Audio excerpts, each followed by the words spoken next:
Ethan Carter divorced his wife because he believed she would never fit into his wealthy family's world. 6 months later, he was standing beside his glamorous new fiancée at their engagement celebration when a white private jet descended beside the luxury coastal resort. Ethan barely paid attention until 3 black SUVs rolled toward the entrance. Security officers stepped out first, then several executives. Finally, the rear door of the last SUV opened, and Ethan's smile disappeared. His ex-wife Claire stepped onto the pavement wearing an elegant navy suit, her long, dark hair pulled neatly behind her shoulders. Ethan's mother went silent. His father turned pale, and when one of the executives leaned toward Richard Carter and said, "That's Claire Bennett, majority owner of Westbridge Holdings," Ethan realized the woman he had thrown away wasn't poor at all. She was wealthier than everyone at his engagement party combined, but the money wasn't the worst part. The worst part was remembering what Ethan had said to Claire the night he handed her the divorce papers. 6 months earlier, Claire had sat quietly at the Carter family dinner table, while Ethan's mother, Margaret, bragged about Vanessa Reed, the daughter of one of Charleston's wealthiest developers. Margaret had spent years making Claire feel like an outsider. Claire drove an old silver sedan, wore simple dresses, rarely carried designer handbags, and worked from a small home office doing what she described as investment consulting. Margaret considered that proof Claire had married above her station. "Some women understand how to represent a successful husband," Margaret said that evening while looking directly at Claire. "Others are simply comfortable benefiting from one." Ethan's sister Rebecca laughed. Claire put down her fork. Ethan heard every word. For years he would have defended her. That night he remained silent. Claire looked at her husband, waiting. Ethan stared at his plate. Margaret smiled because she knew she had won. Claire excused herself and left the table. Ethan found her outside 10 minutes later, standing beside their car. "You could have said something," Claire told him quietly. Ethan sighed. "My mother is difficult. You know that." Claire looked at him. "She called me a gold digger in front of your entire family." Ethan rubbed his forehead. "And starting an argument would have helped?" Claire stared at him for another moment before opening the passenger door. "No," she said, "but knowing my husband was still on my side would have." That moment should have frightened Ethan. Instead, he began convincing himself that Claire was the problem. Vanessa made that easier. She was beautiful, polished, confident, and understood Ethan's business world. She attended charity events, knew the right people, wore expensive clothes, and made Margaret beam whenever she entered a room. Vanessa worked with Carter Construction on a massive waterfront development, so she and Ethan began spending more time together. Meetings became lunches. Lunches became dinners. Soon, Ethan was returning home after midnight, guarding his phone and telling Claire she was being insecure whenever she asked questions. Then one evening, Ethan crossed a line Claire would never forget. Margaret was hosting a cocktail reception at the Carter estate. Vanessa arrived in a sleek black sports car, wearing a red designer dress. When Claire pulled up 20 minutes later in her aging sedan, Margaret laughed loudly enough for several guests to hear. "Claire, that car is practically an antique. Ethan, please buy your wife something respectable before people think the Carters are struggling." A few people chuckled. Claire looked at Ethan. He should have stopped them. Instead, Ethan looked at Claire's car and laughed too. "Mom might actually have a point," he said. "You could at least try to look like you belong here." The smile left Claire's face. Vanessa stood nearby, holding a champagne glass. Claire looked at Ethan for several seconds. "Look like I belong?" Ethan immediately realized he had gone too far, but pride kept him from apologizing. "You know what I mean." Claire nodded slowly. "Yes, I think I finally do." She stayed at the party for less than 20 minutes. 3 weeks later, Ethan came home carrying a large envelope. Claire was sitting at the dining room table working on her laptop. He placed the envelope in front of her and sat down. "I think we need to stop pretending," he said. Claire looked at the envelope. Inside were divorce papers. Ethan had already signed them. Claire slowly flipped through the pages. He had expected tears, anger, maybe even begging. Instead, Claire looked strangely calm. "You've already decided?" she asked. "I think we've grown apart." Claire looked into his eyes. "Is there someone else?" Ethan hesitated just long enough. Claire nodded. "Vanessa." "Nothing happened while we were married." Claire's expression never changed. "That wasn't my question." Ethan became defensive. "Vanessa understands the life I'm trying to build." Claire said nothing. She understands business. She understands appearances. She understands what comes with being part of this family. Claire slowly closed the papers. Then Ethan said the sentence he would eventually hear in his nightmares. "Vanessa belongs in the world I'm trying to build, Claire. You don't." For the first time that night, pain appeared in Claire's eyes, but she refused to cry in front of him. She picked up a pen. Ethan frowned. "You're signing it?" Claire looked up at him. "You said I don't belong." "Claire, so I'm leaving." She signed every page. There was no screaming, no accusations, and no fight over his money. Claire waived any claim to Carter Construction, the family home, or Ethan's inheritance. Ethan noticed that immediately. "You don't want anything?" Claire almost smiled. "No." That should have made Ethan curious. Instead, it made him feel victorious. Claire packed 2 suitcases, placed them inside her old sedan, and drove away before midnight. Ethan stood at the window watching her taillights disappear. For one brief second, something inside him told him to run outside and stop her. He didn't. Within 2 months, Ethan and Vanessa were publicly dating.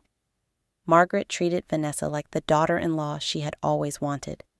Photos appeared online of country club dinners, charity galas, and expensive weekend trips. Ethan saw them too. He wanted everyone to know he had moved on. Claire vanished completely. No social media posts, no angry messages, no attempt to contact him, nothing. And somehow her silence bothered Ethan more than he expected. 4 months after the divorce was finalized, Ethan proposed to Vanessa. Margaret immediately began arranging an elaborate engagement celebration at a luxury resort on the South Carolina coast. Nearly 200 people were invited, including investors, executives, and wealthy families from throughout the region. Margaret wanted it to be more than an engagement party. She wanted everyone to see that Ethan Carter had finally chosen the right woman. But on the afternoon of the celebration, Ethan's father, Richard, received a phone call that changed the mood completely. Richard walked away from the party and returned several minutes later, looking furious. Ethan approached him. "What happened?" Richard's jaw tightened. "We lost Harbor Point." Ethan froze. Harbor Point was the largest commercial development Carter Construction had ever pursued. The contract could have secured the company's future for years. "What do you mean we lost it?" Ethan asked. "The investment group terminated negotiations." "Why?" "They were acquired." "By who?" Richard looked directly at him. "Westbridge Holdings." Ethan knew the name. Everyone in development knew it.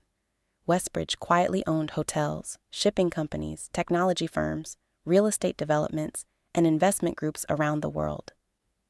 "Can we appeal?" Ethan asked. Richard shook his head. The owner is supposed to be here tonight. Margaret overheard them and immediately straightened her dress. Then we make a good impression. Around sunset, the sound of aircraft engines rolled over the resort. Guests looked upward. A white private jet descended toward the executive airport beside the property. Margaret smiled. That has to be Westbridge. Minutes later, 3 black SUVs approached the resort. Ethan stood beside Vanessa near the entrance. The first vehicle stopped. Security officers emerged. Executives stepped from the second. Then the final SUV door opened, and Claire stepped out. Ethan stopped breathing. She looked nothing like the woman his family had mocked, yet everything about her was familiar. No giant diamonds, no flashy dress, no attempt to impress anyone. She wore a perfectly tailored navy suit, understated jewelry, and the same calm expression Ethan remembered from the night of their divorce. Margaret whispered, "What is she doing here?" A gray-haired executive approached Claire. "Ms. Bennett, the board members have arrived." Ethan stared. Bennett, Claire's maiden name. Richard walked toward them. The executive shook his hand. "Richard Carter? Michael Harrison, president of Westbridge Development." Richard forced a nervous smile. "Mr. Harrison, wonderful to finally meet you." Harrison gestured toward Claire. "And I believe you already know Claire Bennett, chairwoman and majority owner of Westbridge Holdings." Nobody spoke. Vanessa slowly turned toward Ethan. "Your ex-wife owns Westbridge?" Ethan couldn't answer. Margaret looked as if someone had drained the blood from her face. Claire gave them a polite nod. "Good evening." Richard stammered. "Claire, you own Westbridge Holdings?" Claire remained calm. "My grandfather founded the original investment company. I took over operations several years ago." Ethan finally found his voice. "You never told me." Claire looked directly at him. "I did." Ethan shook his head. "No, you didn't." Claire's expression hardened slightly. 3 weeks after our wedding, I tried explaining my family's company. You told me investment talk bored you. Ethan remembered sitting on the couch watching television. "A year later, I invited you to Singapore because I was negotiating our Asian expansion. You said you hated business trips." Another memory hit him. "And when I became chairwoman, I asked you to come to London." Ethan looked down. He had chosen a golf weekend instead. Claire continued quietly. "You knew I worked in investments, Ethan. You simply never believed anything I did could be important." That sentence struck harder than the revelation about the money. Margaret stepped forward. "But why drive that horrible old car?" Claire looked at her. "Because it worked." Rebecca almost laughed before realizing nobody else was. Margaret seemed genuinely confused. "And you dressed so simply." Claire smiled faintly. "I didn't realize wealth required a costume." Several guests nearby struggled not to react.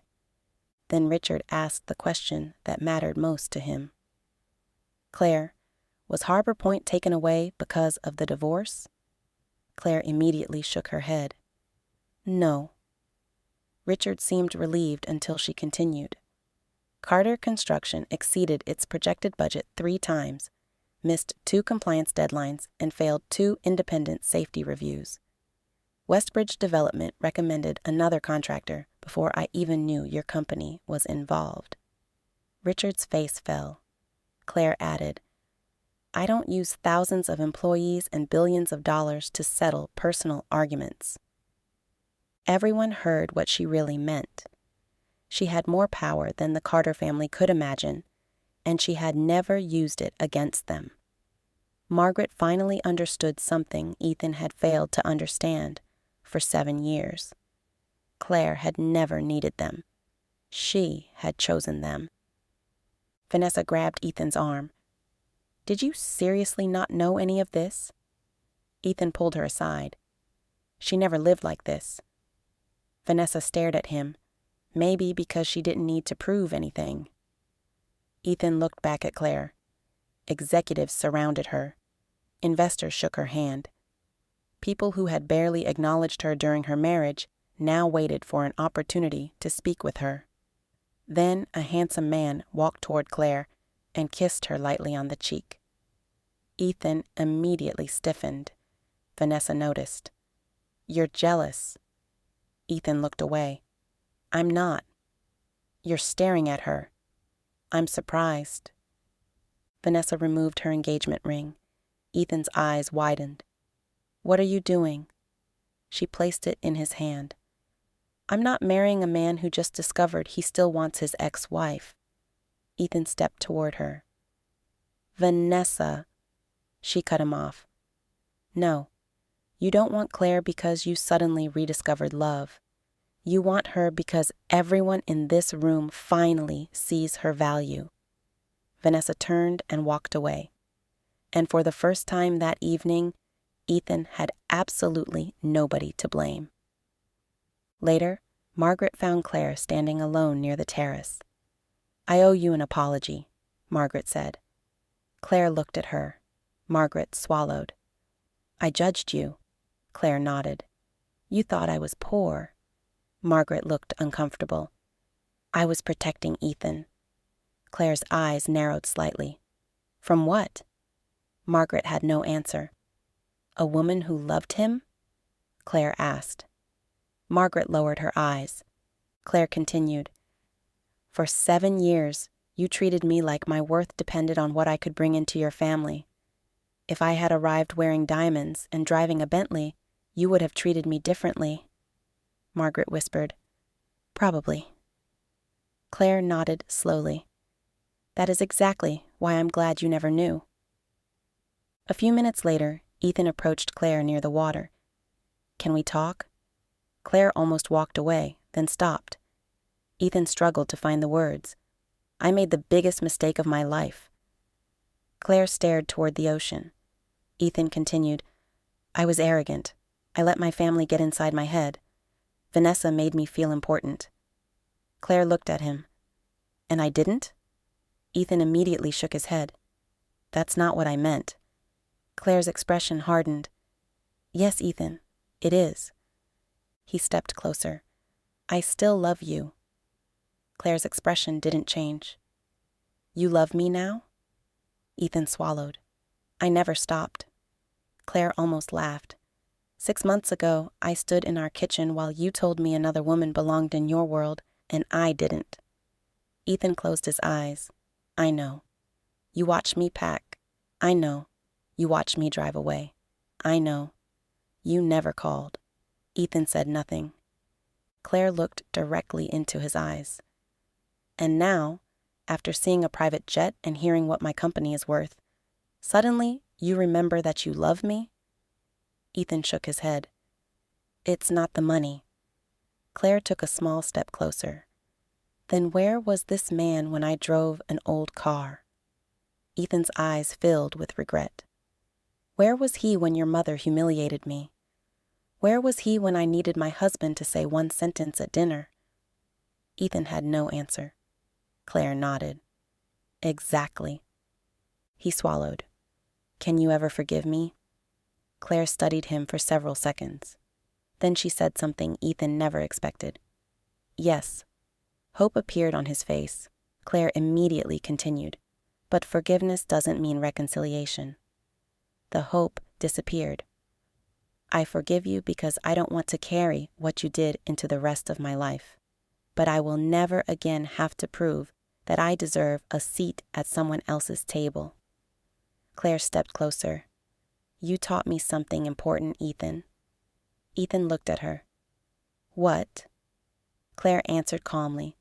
"Never stay where people need evidence of your value." Claire walked away. Ethan didn't follow her.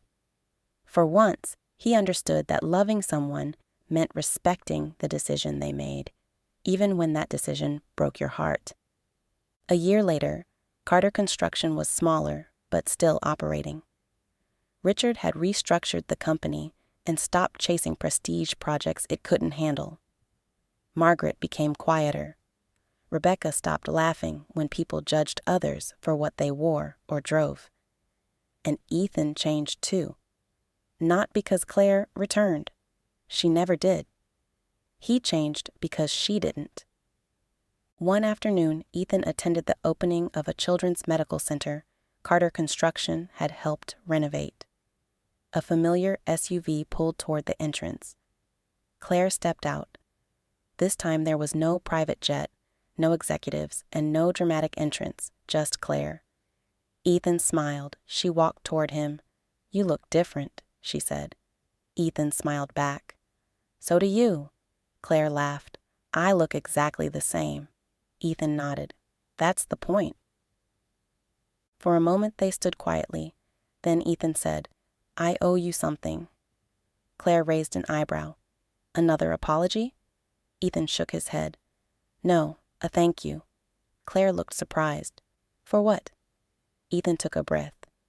"For making me realize that I spent my entire life measuring people by things that never mattered. You gave me the simplest version of yourself, and instead of recognizing how rare that was, I treated it like it wasn't enough. I'm sorry it took losing you to understand that." Claire's eyes softened. Sometimes losing something is the only thing that makes people finally look at what they had. A black sedan pulled up behind her. The driver opened the door. Claire turned to leave. Ethan called her name. She looked back. "Are you happy?" he asked. Claire smiled. "Very."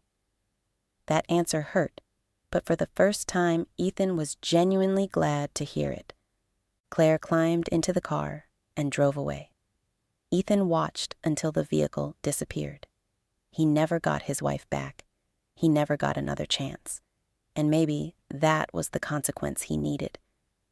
Because Claire's greatest revenge wasn't becoming richer, arriving in a private jet, or watching the Carter family discover who she really was.